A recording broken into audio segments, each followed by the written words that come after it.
I'd like to welcome everyone today to our Reed and Christine Halliday Executive Lecture Series. We have some visitors here, and we appreciate your attendance today as well. It's my pleasure to introduce today's speaker, who is Ted Broman. Ted is the CEO and owner of Intrapreneurship. Ted's journey as an entrepreneur began at a young age. While working at Freecom Communications in college, he presented ownership with an idea for a business. Recognizing a diamond in the rough, the company owners gave Ted $50,000 and some leeway to run with his idea. 1 year, 200 employees, and $120 million in annual revenue later, it was obvious that their bet had paid off. Since then, Ted has created several multi-million-dollar businesses. Most recently, Ted was the founder of Health Connect, a healthcare software solutions provider to insurance companies and private practices. The strain of success made it unusual for Ted to step aside as president of his own successful software company and join Intrapreneurship as a sales rep in late 2004. But just as the owners of Freecom Communications felt there was a promise in a young college student, Ted felt there was something special about Intrapreneurship. Intrapreneurship traces its roots back to 1987 to a spare room of a small duplex in Salt Lake City. The company experienced early growth by fulfilling all the software manufacturing needs of Utah-based Megahertz Corporation. There was some acquiring of megahertz by Palm over the next 4 years and more growth. And in 2001, Palm left Utah altogether, and with it went 85 to 90% of Intrapreneurship's company revenue. I'm sure Ted will address that a little bit. In mid-2006, Ted put together a deal to buy 100% of Intrapreneurship. This represented a significant financial risk for Ted and his wife, Stephanie. All these things combined provide Intrapreneurship with a competitive advantage in flexible scalability. They currently can go from shipping 2,000 packages for a client one day to 30,000 the next without batting an eye. One of the most unique and competitive things about Intrapreneurship is that it combines huge capacity, low cost, and very high quality and speed with options usually only available from small companies thought to be incompatible with high volume operations. Ted has 5 children, ages 18 to 5 years old. His wife is Stephanie, and they've been married 21 years. And Ted assures me he's got Valentine's covered today for Stephanie, including a cruise to the Caribbean next week. So don't we all wish we could be there? Let's give Ted Broman a big round of applause. Thanks.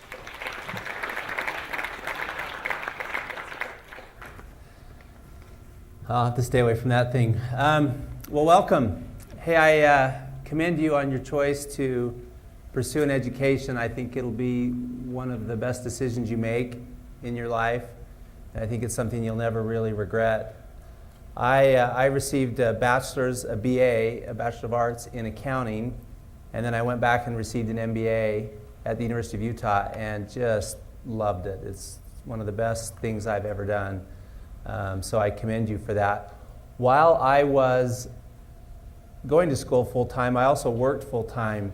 I was a big believer in, rather than going over here and studying things and learning them with the hope that in 4 years I could go out in the business world and apply them, I was really seeking to apply them as I went, and I loved working full-time and being in a career full-time as I went. I started at the very bottom, the bottom of the bottom at the company. And when I left that company 5 years later, I was the chairman and CEO of the company, and the company was 250 times larger than it was when I started. So it was $1 million company, been around about 15 years when I started. When I left as chairman and CEO, it was $250 million in revenue, so a lot of growth. And as I've sat back and thought about, so how did the company grow, and how did I go from, $4 an hour, $5 an hour, entry-level errand boy to chairman and CEO in 5 years, and then manage that growth. And I think as I kind of tell some stories today, I'm going to more focus, rather than on the stories, about the lessons that I've learned and my takeaways from that. But the lessons from this, I think, are really 2 things. Number one, you need to open your eyes to opportunity. I think you need to see things that need to be done, and you need to pursue those regardless of what else is going on. I think so many people get caught up in the political game or the power structure or the consequences to me. What's the risk if I go say this? And I've never done that. I'm just not worried about that. I don't try to play the game. I don't try to look good. I don't try to put people down. I just try to do what's right. And I think that, and I'm not necessarily saying morally right, I try to do that as well, but I'm talking about the right business decision. And so I think at that company, I saw things that needed to be done. I asked questions, and then I just did them. And I wasn't afraid to take the chance and just go do something. And that got me noticed. There were, maybe 15, 20, 40 to 50-year-old people with a lot of education and a lot of business experience that were above me, and eventually I became their boss as a 23, 24-year-old person. And I think it comes back to looking for opportunity, looking at what needs to be done, and making a decision. I think a lot of people that I see in my business career, they just don't make decisions. They're afraid to make a decision, or they're uncertain, they're unsure if they're going to make the right decision. You need to always keep your eyes open, and then when you really feel that you've got a decision, just go for it and take action. Action really differentiates the winners from the losers, or even the winners from the mediocre. The second thing that I really learned in that situation is the power of, I don't know what to call it, maybe other people call it intrapreneurship, but basically entrepreneurship within a company. This last 2 weeks I've been talking to all the executives of IntegraCore and about their progression. Now, as I'm the owner and the CEO and they already report to me, there's really nowhere they can go. I'm not going to leave, I'm not going to sell out. And so they can go to another company and progress, but if they want to progress and move up in a position, how do they do that at IntegraCore? Now they've got a choice. They can stay, and as we keep doubling and getting bigger and bigger every year, there's more opportunity, more complexity, but they're not going to move up in the organization. It's just a larger, more sophisticated organization. The other choice is, what I've been espousing to them is intrapreneurship. What you can do is you can go from inside IntegraCore and you can find business opportunities and you can start them and you can fund them, and I'll fund them, and we can go with this ancillary business that can let you be a leader and have a chance to grow. And so far we have done 4 of those at IntegraCore over the last couple of years that have been very successful. We did one last year that we started, brand new startup, and it did $12 million in revenue with really strong profit ratios its first year. And then we've got 3 others that started a little bit later that are on that same path. So entrepreneurship and being an entrepreneur within your own organization is a great way to differentiate yourself and create opportunity. So back to where I was at when I was 24, as he said in there, I had an idea and I went to the ownership, and they were all those 50-year-old executives were kind of floundering about what to do. And I went and said, look, I think we can do this. If you just give me some runway, I'll go do it. And so they said, okay. And they gave me $50,000 and said, go off and go do your thing. And a year later, there was a $125 million revenue company with 200 employees. When I built that, obviously then I became the leader of that because it was my baby and I knew it like nobody else. And so that created a lot of opportunity where I think otherwise I would have been buried in the hierarchy, because it's like, well, he's not old enough, he's not experienced enough, he doesn't have enough education, and you get trapped. And I think if you create your own opportunity, the sky's the limit. So the 2 things for me in that experience were having an eye for opportunity and being bold and taking chances. Don't get sucked up into the political mire or any of the other things that go on that trap you. And number 2, be an intrapreneur. Be an entrepreneur within whatever seat you're at. I don't care where level of the organization you're at. I don't care where you are. There is an opportunity for you to create value, to create opportunity, and to create a path for yourself to excel. Now, because of that, I ended up with a lot of success, and the financial stuff came with it at a young age. So now I'm 25, 26, and making significant amounts of money for me that it seemed like at the time. And I'm chairman and CEO of a couple hundred people in an organization that does all this stuff. And, life was good. But one of the most significant lessons I've ever learned in my life and in career came right then, which is we began battling the Federal Trade Commission. They did not like and did not agree with the way that we calculated our earnings representations when we were selling businesses. And so they came to us and said, we don't agree with this. And the sum of it was they said, pay us this fine and we will be happy. Everybody's good. And the owners felt like that was blood money. They said, we either did something wrong or we didn't. If we did, let's pursue it and deal with the consequences. If we didn't, and if we did, why would paying you a little bit of money make it better or change anything? So they said, no, we're not going to be blackmailed by you and pay this. We'll fight you. And so we began to battle with the FTC, and we won every single battle. But I realized pretty quickly that there's no way it became a war of attrition. I could not outlast and outspend the federal government. And so that was a tough battle. Despite winning every single battle, I eventually said, you know what? I'm becoming pretty shrewd, pretty jaded, and a little too sophisticated, and I don't want to be those things. So I went to the owners and I said just that I think it's time for me to get off this bus. I will spend, if it takes a year, I'll spend a year to get someone to take over, but we need to work on a transition plan. And they thought about it and they basically said, no, we're not going to do this without you. So we chose to shut the business down. We broke it into about 15 different subsidiaries that kind of went off and did their own thing. But the main group of it, and I shut down. So at a young age, I had to go in and basically lay off 200 people in one day and shut the business down. And that we had a good plan to do all that, but, and this part, I guess, gets stuff exciting.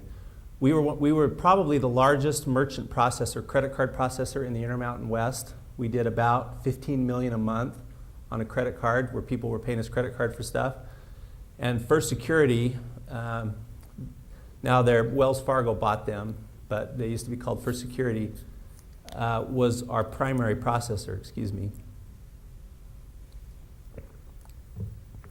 They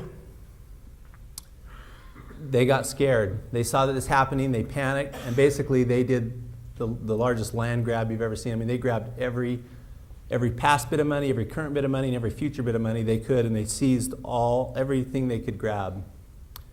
And so we were operating in all 50 states, in hundreds of cities, in hundreds of counties, and we owed tax to all those groups. And you don't pay your tax every 5 minutes. You usually pay about once a month, and so we had the money there for that. We had written checks. We'd written paychecks. We had employees with health insurance that we'd held money back to do it. And all of a sudden, the bank grabs all those money. Well, your checks don't clear. You don't have the money to pay the taxing authority. Tax money never goes away. I could go bankrupt and then I could die the next day, and my children are on the hook for that. It is non-dismissible. It never goes away. So now all of a sudden, I've got $6 million of tax liability to me. I've got, all the mess. But something cool happened at that point when it was kind of my personal dark night of the soul as I looked at that and all the possible stuff, and it's a federal crime to bounce a paycheck to somebody. It's a federal crime to have a health insurance deduction and then you don't pay it because those are all trust monies. And so I ran through all the possible bad scenarios where, God, I didn't do anything wrong, and yet I could go to jail. I could spend the rest of my life buried by this $6 million. I didn't have, I made money, but I didn't have any money. And what I basically did is I just embraced all the bad and said, you know what, let's say all that happens. And I realized, you know what, I have my character and my integrity. I am totally proud and feel great about how things went down and how I acted. And I feel a totally clean conscience. Number two, I'm healthy. Number 3, I'm married. I have a wife, and I have 2 children, and they love me, they're proud of me, they support me, and I thought, what else is there? If even all that happens, it doesn't matter. It can't, because I have what really matters. And I think that when that switch went off in my head, I think that's the thing that put me on a different path in life, and everything changed. Now, luckily, everything worked out on all that, and it, I just had to stay and deal with it. There were hundreds of employees and lots of owners and lots of executives the day before. I laid people off, and they were all my friends, and everybody loves you, and you lay people off, and then all the stuff hits the fan, and all of a sudden, everybody's gone. I mean, you could hear crickets, as it was just dead silence, and I'm the lone man standing. And I chose to stand and to not run for cover and just stand and deal with it, and I did. It took a while, but it was all resolved, and luckily ended up well. But the nice thing is, if it wouldn't have, I was prepared for that and comfortable with it, because I really figured out, I was put face to face with a tough decision and really figured out what matters to me. After that, I went and became a hired gun for other people's businesses. Basically, a CEO for hire, and people would hire me to run kind of startups and entrepreneurial things, and I didn't realize at the time, but as I got into them, I realized none of them had any money. So that always put me on the trail for money, because I was hired and I was the CEO and I had this great business to run. And it's, oh, by the way, we don't have any capital. And so, first order of business is to get capital. Nothing will end a business but cash. I mean, nothing matters but cash. Cash flow and having cash is the beginning and the end of a business. If you don't have cash flow, you're out of business. There's 3 sources of cash. The best, and really in my mind, the truly only one that's sustainable, is profitable cash flow. You generate profits and you collect those, and they flow in your bank account. That's a business. The other 2 are ways of just leveraging your future, and it is debt or investment capital. But through this process of being in those businesses, I learned certainly the value of cash, but I also learned how to raise money. And so we started doing stock offerings and private placements and offering memorandums, and I got good at raising money, and that was a good gift through that time. I first started it was with a company that had a plastic technology. So I tried to figure out, what am I going to do with this decorated plastic? So the first thing it chose was to do a bathroom franchise. And so it was people could buy a franchise, their own little business where they could go redo bathrooms. So we did that, built it up, spun it off, and it went and did its thing. And then I still had this technology, so I said, well, what else could we do with it? And said, I wonder if we could make it into a casket, like a coffin. And so looked into it and said, I think we can. A big deal for them is that stuff lasts forever. Nothing lasts like plastic. And so we made plastic caskets. We made urns, we made pet caskets, adult caskets, all forms of caskets. I sold that business to Mighty Light, that's here in Orem, that makes folding tables. And I actually went with them for a year to run their investments that they'd made. And at the end of my commitment, I went and started a healthcare software business. Some of the lessons I learned through that time frame were, first of all, financial management. In the midst of raising money and pitching my business, you end up writing big business plans and private offerings and all the stuff to tell you all the exciting stuff about your business, and here's our customer, and here's our market, and here's our management team, and here's why we're so great. And I gave that to the founder of Mighty Light, Greg Wilson, and he looked at that and said, that's platitude, let me see your real business plan. And I'm like, what do you mean? And he basically said, it's the financials. And so I had another meeting with him in 2 days, and in those 2 days I went and I kind of knew, but I really learned how to produce financial forecasts, really, really sophisticated financial forecasts. And I presented him with that, and we got funded, and they bought it, and away we went. But the wonderful lesson that really drives everything I do now is really looking at the business. It's, yeah, customers are great, and the markets and the competition and what distinguishes you, but to really understand how that turns into what keeps a business alive, which is cash. So you need to have a really deep understanding of financial statements and how they work and how they interact together and how does the statement of cash flows. I mean, I came out of school with an accounting, I basically got a master's in accounting. I did not, but I took my emphasis in my MBA and I got the equivalent of a master's in accounting and I got a bachelor's in accounting. And I don't know that I fully understood the relationship of a statement of cash flows to a balance sheet to an income statement and how they all worked and the real inner workings there. And that's a major, significant business tool that most people in business don't really understand. I see hardly anybody in my business travels and in my companies that do, and any of the peers. And so great skill to learn is financial management. Let me just check my notes and see if there was any other thing I really wanted to hit on this. Three other things. One is to run lean.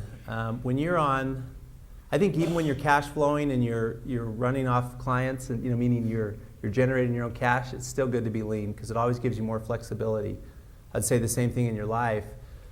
I think one of the lessons that I would talk about later is giving yourself the freedom to live beneath your means so that you can take advantage of opportunities. If I was not in that position, I would not be in this position today. I mean, it's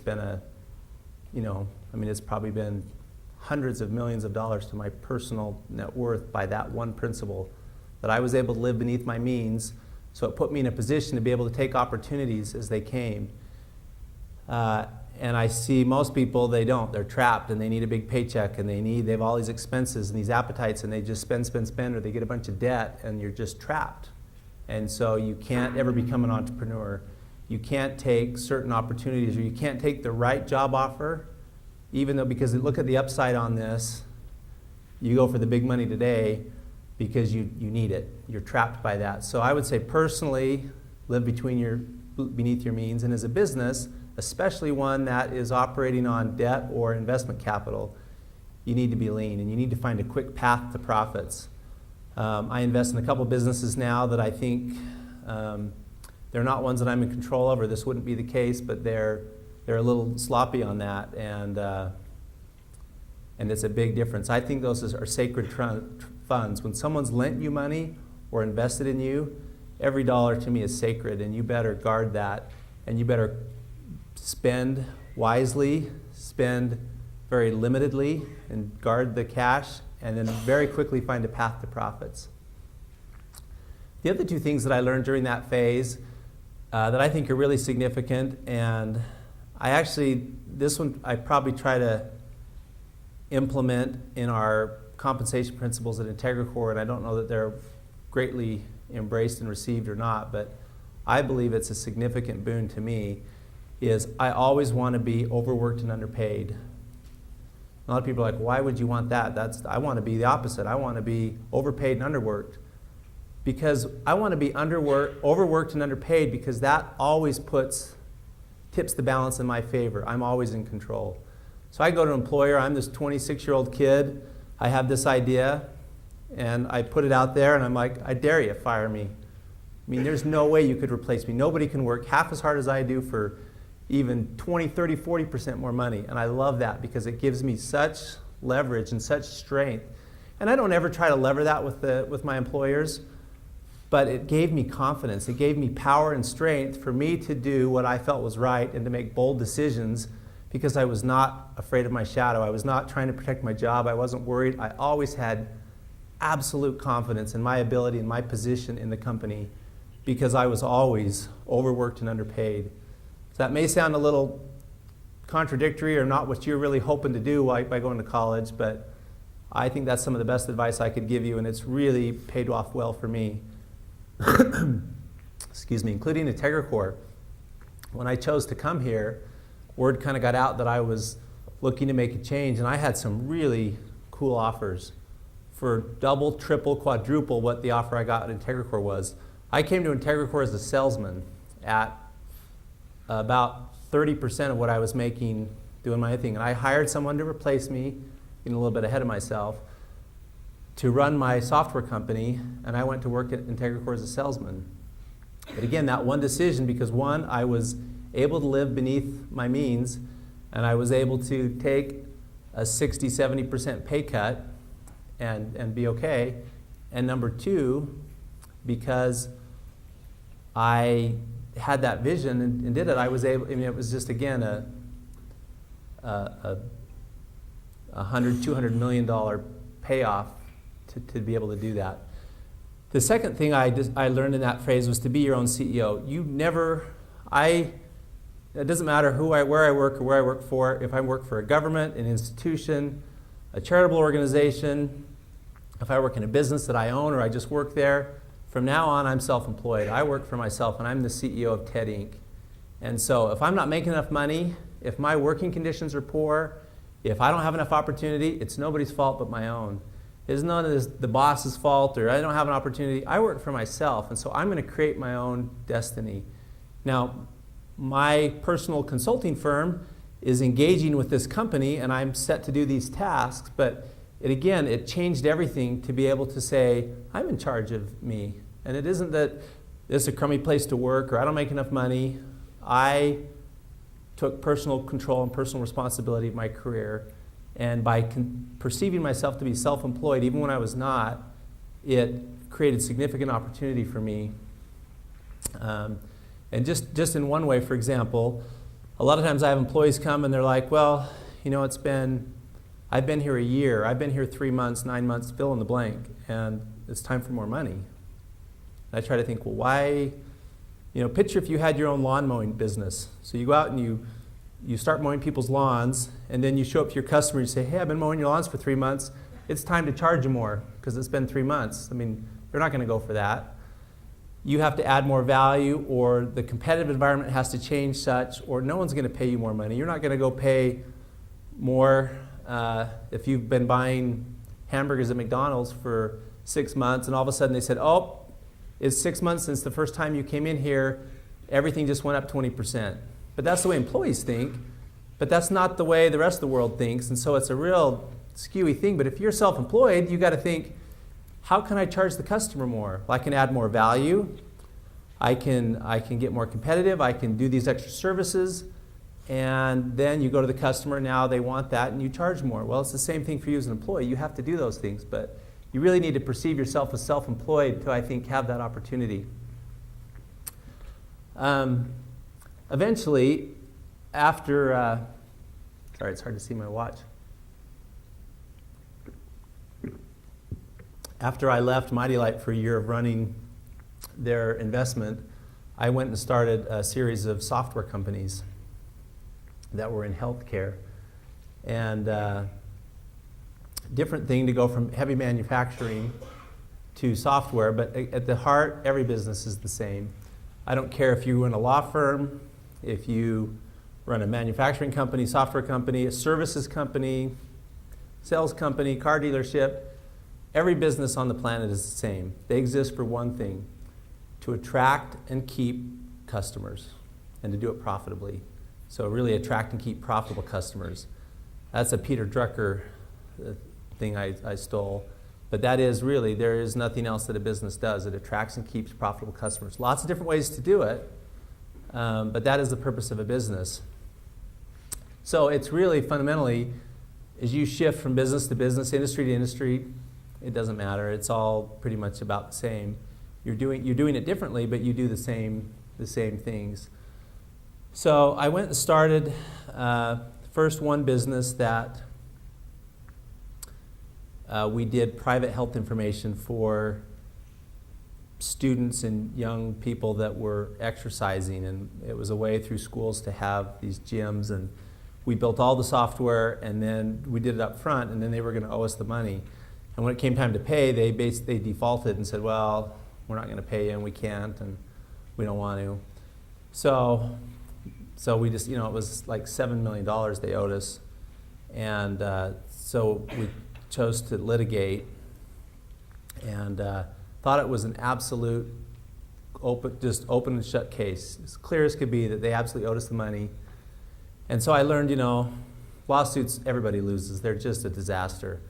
So I would do anything and everything I ever could, if I were you, to never be sued or never sue. It is just an absolute disaster. Great constitutional right to have, and I'm not going to get into that, but I'll just tell you, it is not effective.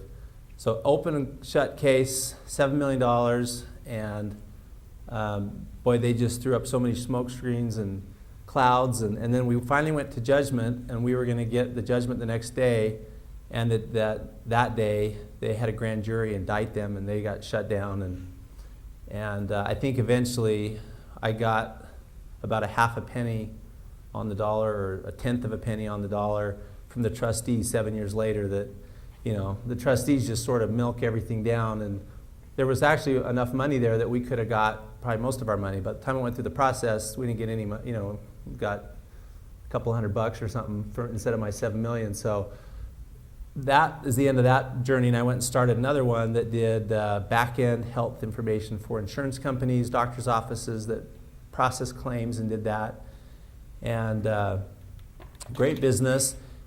That one, it was a startup, and so I was funding it out of myself. So I went 2 years, and I didn't have big stores of money, really hardly any stores of money.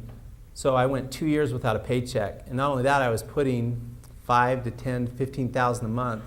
I was finding credit card debt. I was maxed out the home equity on my home, selling things whenever I could to come up with not only to live for 2 years, but to put money into this business, to bring it about.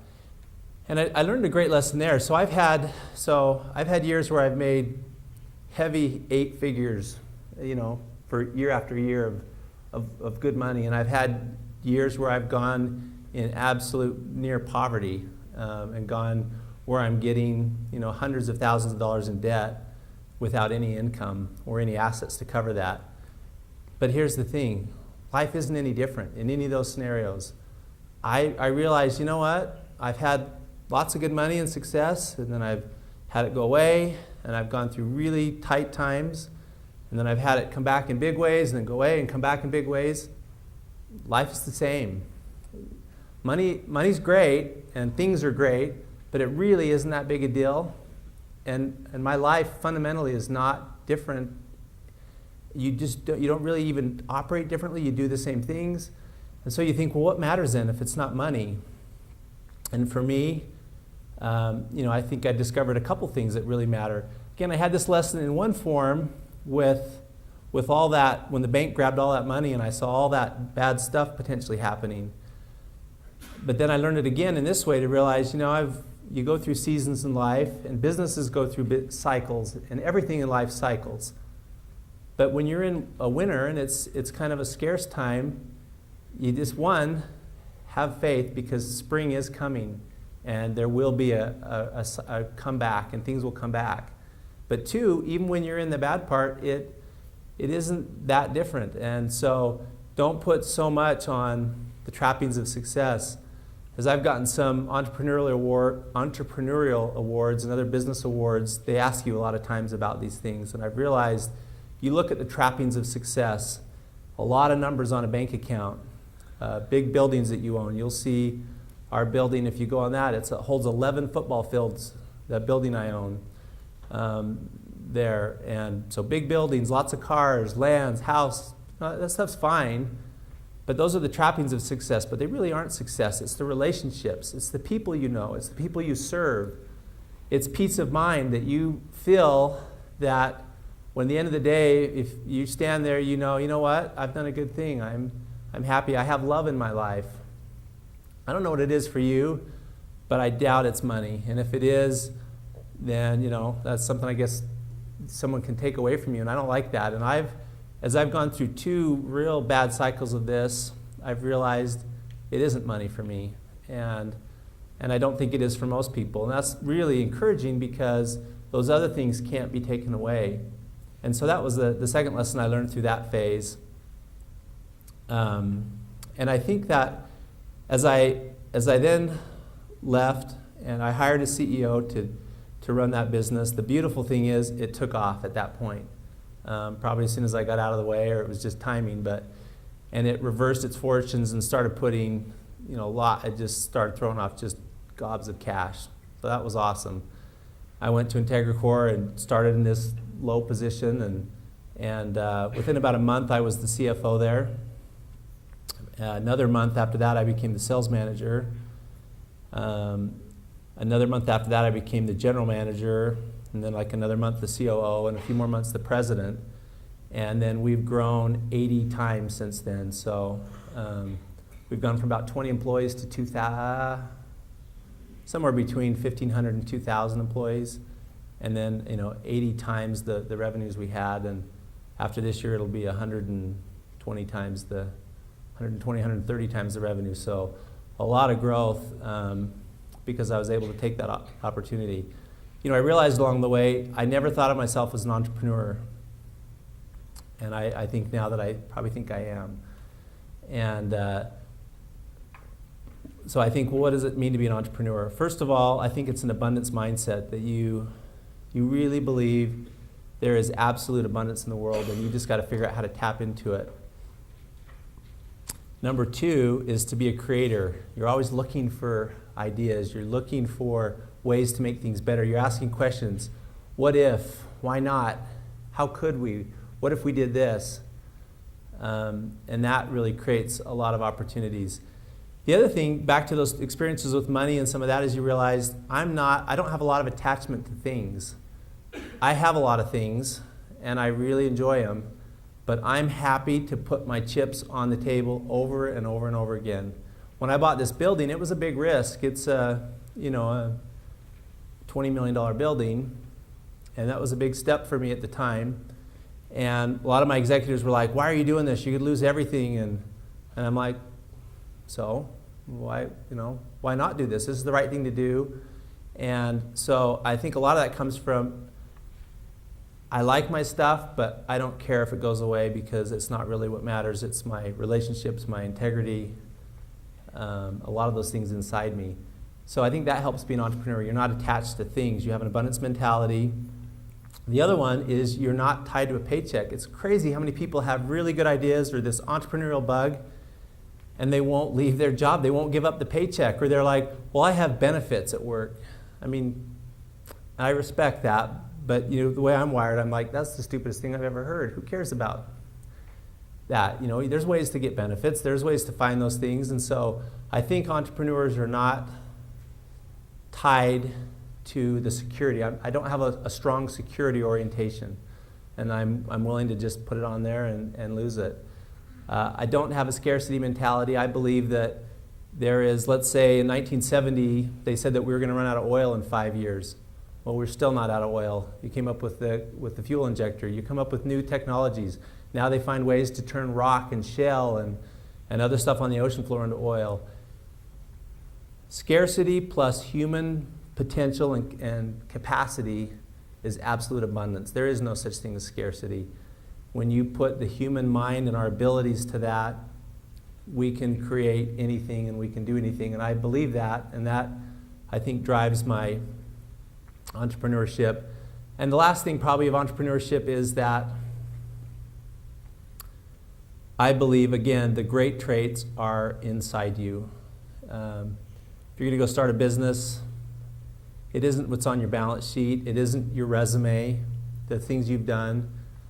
It was crazy to me when I went out and looked at jobs, and through some of the times I'd try to get jobs, and I'd go to a bank, and I felt like I could do anything, and maybe I'm nuts, but they'd be like, "Well, you don't have 3 years of banking experience," and I'd be like, "Oh my gosh, I cannot believe this," because you can teach someone 3 years of banking experience in about 2 weeks, or fill in the blank. I'm not picking on banks. It'd be IntegraCore. We never hire for your ability. We hire you. We hire your character, your intelligence, your ambition. I'll train you any skill you need to learn. And it helps to have skills, and I'm absolutely a believer in education. The biggest principle we try to teach our employees is to be self-directed lifelong learners. We have our own internal university to preach this. So I absolutely commend what you're doing. Learn a skill. But better than that, learn how to learn. Learn how to think.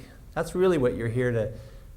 I had a lot of accounting, and I did not know accounting. You don't really learn accounting at the school. You learn it if you go to the public CPA firm, or you learn it when you go to business. What you really learn here is how to think and how to learn. And that's really significant. And so you can't take that away from me as an entrepreneur.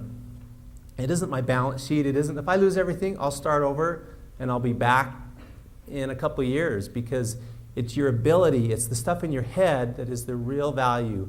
And it's your relationships and your knowledge and your confidence and those things that nobody can ever take away from you that really create value.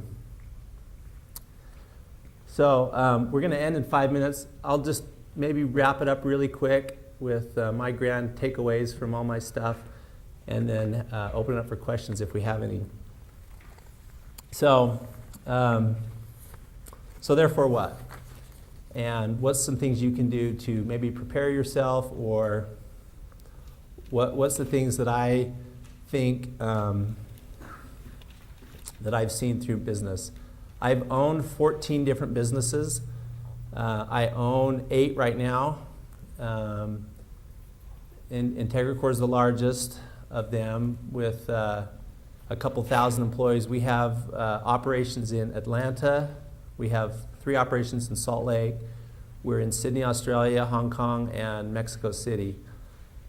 But all the 8 businesses are pretty significant and have exciting stuff going on. I've been the CEO of 5 others that I didn't own, and I was just a CEO for hire. And so what are the lessons? I think there's 4 things that really come to mind to me that are the lessons I've learned. Number 1, build a sales machine. Nothing happens until a sale is made. You got to find that light switch. Until you can attract a customer, so how do you differentiate yourself, and is your product priced? There's a lot to that, but you've got to figure out the sales equation. People, I used to play, this would be a great analogy if you play this. If not, I don't know what I'm talking about, but like an Age of Empires or one of those little games on the computer where you sit and build cities and build armies. And so I'd go build that, and I'm building walls and trees, and all of a sudden some guy would come in with like 1,000 chariots and just decimate me. And I think people do that in business. They sit and write little plans, and they get business cards, and they get their office furniture, and they're just designing their little city. In the meantime, the competitor's killing you because they went and found that light switch. They found that sales formula. And so nothing happens till a sale is made. You've got to be a sales machine. Always, first, foremost, have to have it. Number 2 is people. People are everything. They're the hard part of business, but they're the only part of business. People are very variable, dynamic. They're interesting. That's where all the chaos comes from and the things that'll just keep you up at night. But they're the power, too. That's the way you get a customer. That's the way you innovate. That's where all great stuff happens. And real leadership is to see the greatness and the potential in people, help them discover it, and bring it alive in them. I love the story of Larry Gelwick. Was Highland up in Salt Lake City, the Highland rugby coach, the most winningest coach probably in about any sport ever. I think they lost a couple times in 15, 20 years. And he would go to his young men, and he would see greatness in them that they didn't even see, and he'd awaken it in them. And I just thought that's leadership. Number 3 is internal controls. Your business is going to go out of control if you don't control it. So you've got to have finance, operations, process, systems, reports. You've got to run an in-control business, or it will get away from you. And the last thing is that ideas are a dime a dozen. Execution is everything. You look at any VC firm, private equity firm, anybody that invests, they don't invest in ideas. They invest in the management team and the team that can deliver it. So ideas are neat and they're great, but it's execution. Execution's everything, and so you got to be able to deliver the goods. So rather than sit and dream up, that's what I used to think entrepreneurs with, the guys that sat in the basement with these wacky ideas, and he's Mr. Creative. Well, yeah, but you notice he never does anything. They just sit and dream up the next idea and the next idea, and it's the guy out there that's just executing and delivering the goods that really matters. So thank you very much, and if you have questions, I can take those for a minute or 2. Oh, yeah.